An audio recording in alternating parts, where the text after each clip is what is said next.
President Trump's tariffs taking center stage in just a couple of hours. You're looking live at the White House, where the president is set to announce the first of what he says are many deals with his teams negotiated, what they negotiated with world leaders. NewsNation's Libby Dean has the latest from Washington this morning. Libby, good morning to you. Has the president given any clues as to who this first deal is with?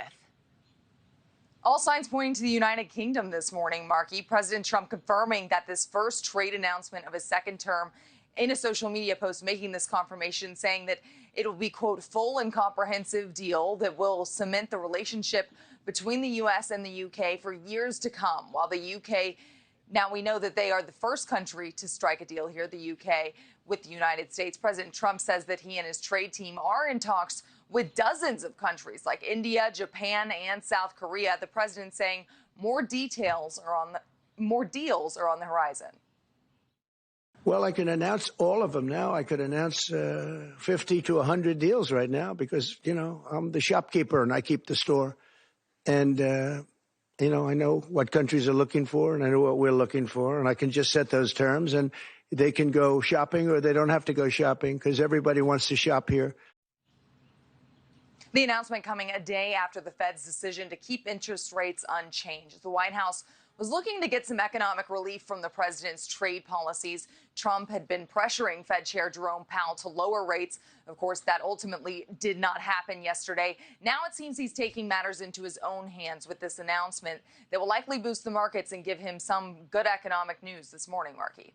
Okay, we'll be watching. And Libby, the president seems to be doubling down on his tariffs against China. What's the latest there? Yeah, Markie, the president bluntly saying no when asked if he would relent on China's 145% tariff in order to get China to the negotiating table. But this comes a day before Treasury Secretary Scott Bessent will meet with his Chinese counterpart in Switzerland. Now, Vice President J.D. Vance, what he's saying about these talks and what the White House's outlook for global trade deals is. He was talking about this yesterday. Let's listen. We want to rebalance trade in the interests of American workers, in the interests of American manufacturers. That is our policy.